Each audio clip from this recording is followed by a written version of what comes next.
आज 7 सितंबर 2025 को चंद्र ग्रहण पड़ने जा रहा है और इसमें देखेंगे कि ग्रहण काल में किन किन राशियों पर क्या प्रभाव रहेगा। इसमें धर्म शास्त्र अनुसार जो है एक सूत्र दिया है कि जन्म राशि से लेकर के 11, 10, 5, तीसरी और छठवीं राशि शुभ मानी गई है। जैसे आप देखेंगे कि आपकी राशि मान लीजिए मेष राशि है, तो मेष राशि जब आप गिनेंगे मेष, वृष, मिथुन, कर्क, सिंह, कन्या, तुला, वृश्चिक, धन, मकर, कुंभ। इसका मतलब है आपकी राशि से चंद्र ग्रहण जो है 11वीं राशि पर पड़ रहा है।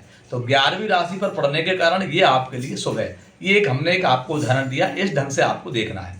तो शुभ राशियाँ कौन कौन सी हैं? मेष राशि, वृष राशि, तुला राशि, धनु राशि, कन्या राशि। ये शुभ राशियाँ हैं, इन पर अच्छा प्रभाव ग्रहण के दौरान देखने को मिलेगा।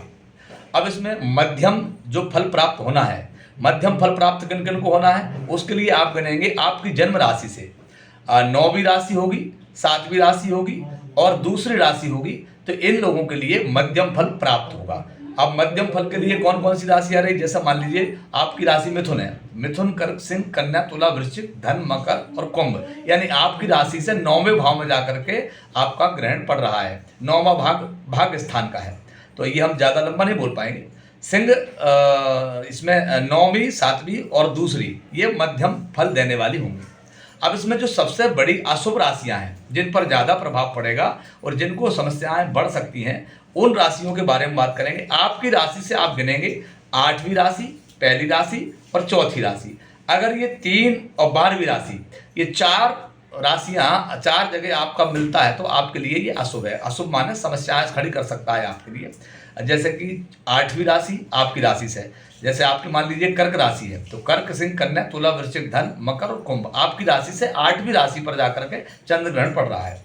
अब जैसे मान लीजिए कुंभ पर गिनती है, तो कुंभ राशि पर ही चंद्र ग्रहण है और पूर्वा भाद्रपद नक्षत्र पर है। तो पूर्वा भाद्रपद नक्षत्र पर ग्रहण होने के कारण अब कुंभ राशि में 3 नक्षत्र आते हैं, तो 3 नक्षत्रों में ये पूर्व भाद्रपद नक्षत्र पर पड़ रहा है। अब पूर्व भाद्रपद नक्षत्र से लेकर के जब आप गिनेंगे 8वां नक्षत्र जो है आपके लिए अशुभ होगा।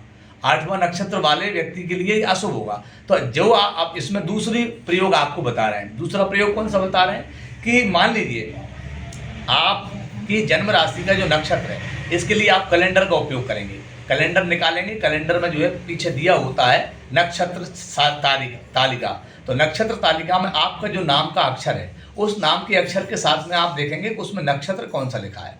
वो नक्षत्र जो लिखा है उस नक्षत्र से सीधा 8वां नक्षत्र आप चले जाएंगे।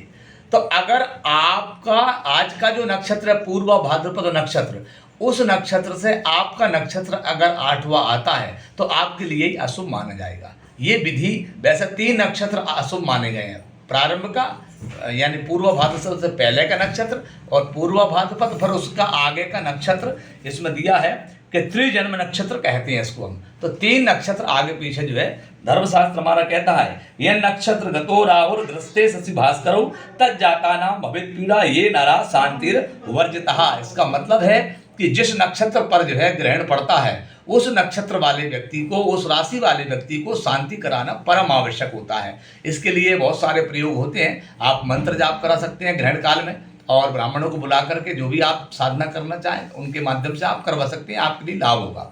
अब हम बताते हैं आपको क्रमशः कि किस राशि पर क्या प्रभाव आएगा इसमें।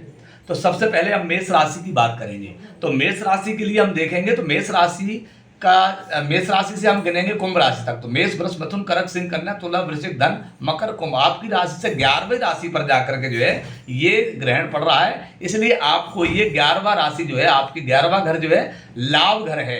लाभ घर होने के कारण आपको धन लाभ और आकस्मिक लाभ होने की संभावनाएं बढ़ जाएंगी।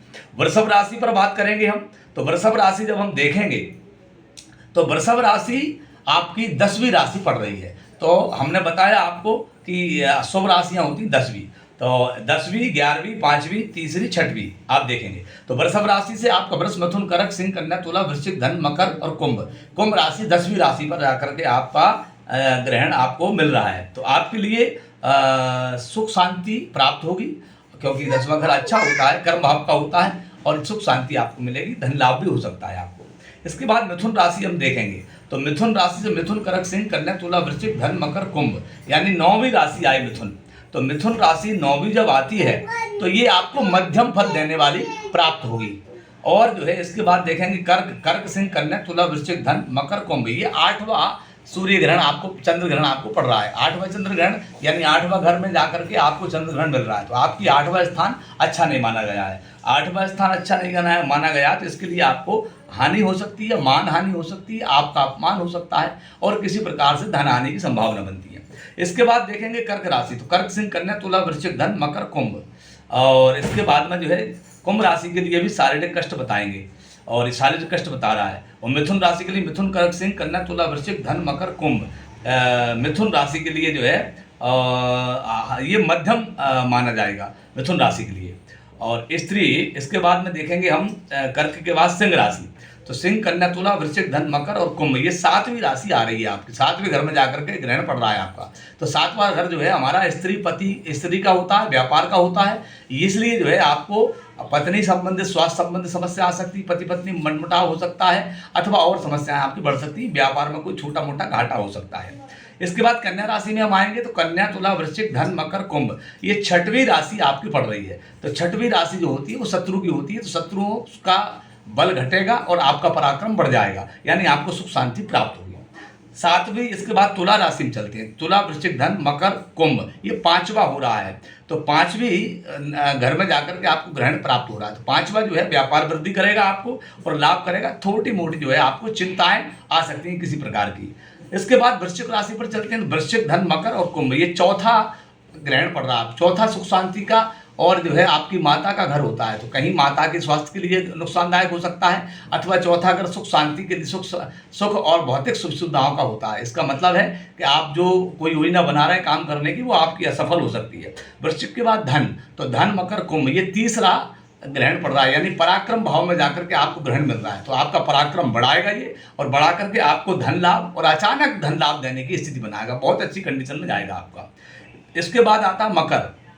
तो मकर, कुंभ, मीन, मकर, कुंभ, यानी 2रा चंद्र ग्रहण, 2रे घर में आपको चंद्र ग्रहण पड़ रहा है। यानी वाणी को संयमित रखें और वाणी और कुटुंब की जो है पूरी तरह से ध्यान रखें। आपसी झगड़े हो सकते हैं, परिवार में आपसी विवाद आपके हो सकते हैं, क्योंकि कुटुंब का घर में आपको जाकर के ग्रहण लग रहा है।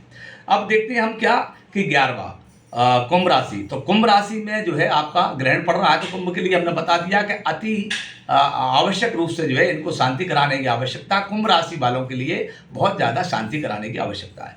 12वीं राशि तो चौथा, 8वां, 12वां घर जो है कुंडली का खराब होता है, वह स्थान का, यानी इसका मतलब है कि आपका पैसा कहीं डूब सकता है, पैसा आपका खराब हो सकता है, गलत जगह जा सकता है, आपको उपयोग से बाहर जा सकता है। इसलिए आप जो है ये मीन राशि वाले भी जो है सावधानी बरतें कि इस समय जो है इसको कम से कम 3 महीने इन राशियों पर इस प्रकार के प्रभाव आएंगे। तो आप केवल 3 राशियों पर, फिर भी दोबारा हम बताएंगे कि जो बताया जा रहा है ऐसा नहीं है कि ये सब ऐसा ही होगा, क्योंकि ग्रह आपकी कुंडली में किस कंडीशन में बैठा है उसके ऊपर भी ये चीज़ें डिपेंड होती हैं।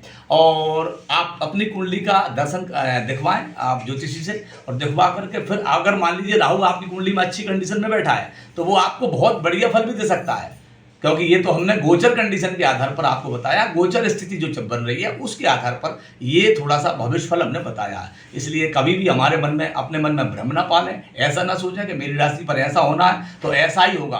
कभी आपको अच्छा भी फल दे सकता है, क्योंकि जो आपका जन्म लग्न में बैठे गए हैं वो जिस प्रकार से काम करेंगे, उनकी डिग्री कैसी है, उनकी स्थिति कैसी है, वो कहाँ बैठे हैं, किसके साथ बैठे हैं, किसकी दृष्टि पड़ रही, उस स्थिति पर से जो है आपको लाभ देंगे। जन्म नक्षत्र से 8वां नक्षत्र अशुभ होता है। अपना जन्म नक्षत्र देखें और देख करके उस जो आज भूर्व भाद्रपद नक्षत्र में जो ग्रहण पड़ रहा है उस नक्षत्र से, पूर्व भाद्रपद नक्षत्र से अपना नक्षत्र अगर 8वां पड़ता है तो आपके लिए वो अशुभ माना जाएगा। इसी के साथ में आज का हम ये राशिफल सूक्ष्म रूप से आपको सुनाया हमने। बहुत बहुत धन्यवाद।